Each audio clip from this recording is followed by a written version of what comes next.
आज आपण बनवणार आहोत गव्हाच्या पिठाची नानकटाई। त्याच्यासाठी मी इथे पाऊण कप साखर घेतलेली आहे, 4 ते 5 वेलच्या घेतलेल्या आहेत। पाऊण कप साखर ही 150 ग्राम आहे, ते आपण बारीक करून घेणार आहोत। बारीक करून घेतलेली साखर आपण एका भांड्यामध्ये काढून घेणार आहोत। त्यातच आपण टाकणार आहोत पाऊण कप साजूक तूप, ते मी फ्रीजर मध्ये ठेवून घट्ट करून घेतलेलं आहे। अर्धा तास फ्रीजर मध्ये ठेवलेलं होतं, किंवा ह्याच्या बदली तुम्ही दाणेदार तूप सुद्धा वापरू शकता, पण इथे डालड्याचा वापर करायचा नाहीये, म्हणून इथे मी साजूक तूप घेतलेलं आहे। त्याच्यामध्ये मी वेलचीचा वापर केलेला आहे, तुमच्या आवडीचा इसेन्स वापरू शकते। आता हे आपण व्यवस्थित फेटून घेणार आहोत। साखर आणि हे जे तूप आहे ते एकजीव करून घेणार आहोत।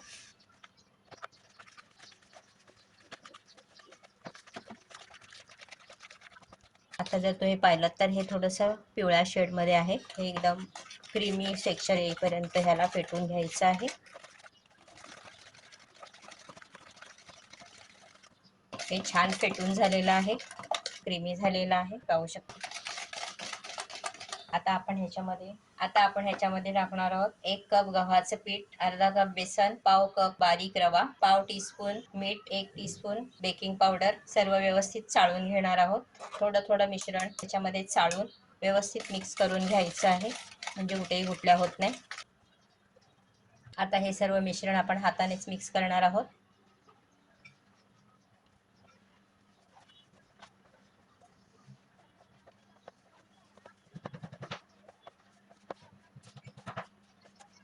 सर्व मिश्रण व्यवस्थित हाताने मिक्स करून झाल्यानंतर आपण त्याचा एक गोळा तयार करून घेणार आहोत।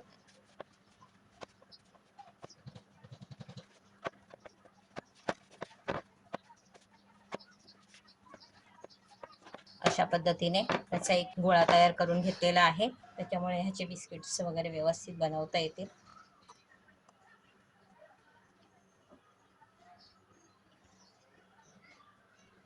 अशा पद्धतीने बिस्किट बनवून घ्यायचे आहेत। आता हे सर्व मिश्रण आपण एका साईडला ठेवून देणार आहोत 5 मिनिटासाठी। तर ही नानकटाई आपण 3 प्रकारे बनवणार आहोत। इडली स्टँडवर बनवणार आहोत, अप्पे पात्रामध्ये सुद्धा बनवणार आहोत, आणि ओव्हन मध्ये सुद्धा बनवणार आहोत। तर इथे मी अप्पे पात्र घेतलेलं आहे, हे नॉनस्टिकचं आहे, याच्यावरती ग्रीस केला नाही तुपाने किंवा तेलाने तरी सुद्धा चालेल, पण मी इथे बाकीची भांडी ग्रीस करून घेते, म्हणून याला सुद्धा थोडंसं लावून घेते। इथे मी बेकिंग ट्रे घेतलेला आहे, त्याला सुद्धा ग्रीस करून घेते। तर इथे मी तुपाचा वापर केलेला आहे, तुम्ही तेल, तूप, बटर काहीही वापरू शकता। जे मी ट्रे घेतलेला आहे त्याच्यावरती मी बटर पेपर वापरते आहे।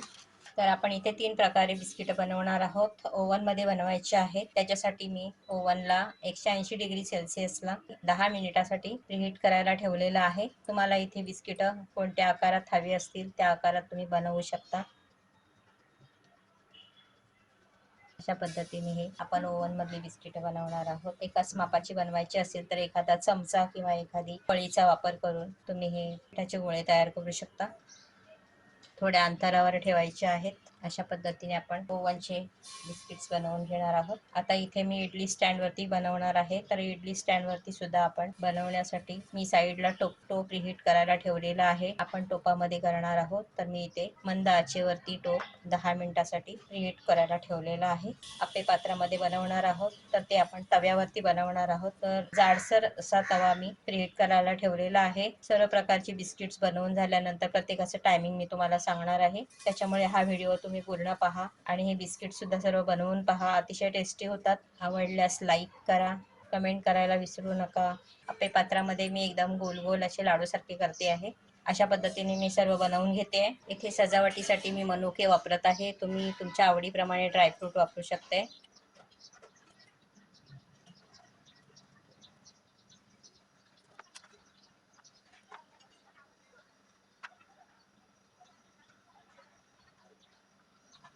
ओव्हन मध्ये ठेवते आहे, ओव्हन प्रीहीट झालेला आहे। तर ओव्हन मध्ये आपण 180 डिग्री सेल्सिअसला ह्याला बेक करून घेणार आहोत। इथे मी जाडसर तवा जो आहे तो सुद्धा प्रीहीट करून घेतलेला आहे, त्याच्यामध्ये मी स्टँड ठेवलेला आहे, त्याच्यावरती आपण हे अप्पे पात्र ठेवणार आहोत आणि मंद आचेवरती आपण बेक करून घेणार आहोत। इथे माझ्याकडे इडलीचं स्टँड आहे, त्याच्यासाठी हे एक स्टँड आहे, त्याच्यावरती ठेवून आपण टोपामध्ये ठेवणार आहोत। तर टोपाच्या आतमध्ये काहीही ठेवलेलं नाहीये, म्हणून हे इडलीचं स्टँड ठेवते आहे, डायरेक्ट ठेवायचं नाहीये।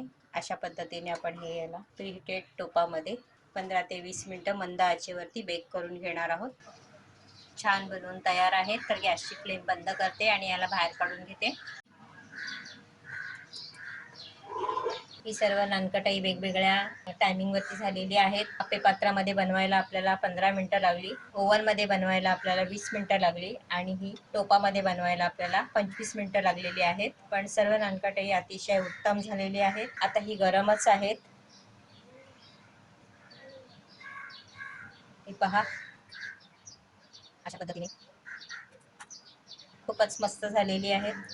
तर तुम्ही नक्की ट्राय करा. आवडल्यास व्हिडिओ खाली लाईक करा, फ्रेंड्स फॅमिली बरोबर शेअर करा, कमेंट करायला विसरू नका. धन्यवाद.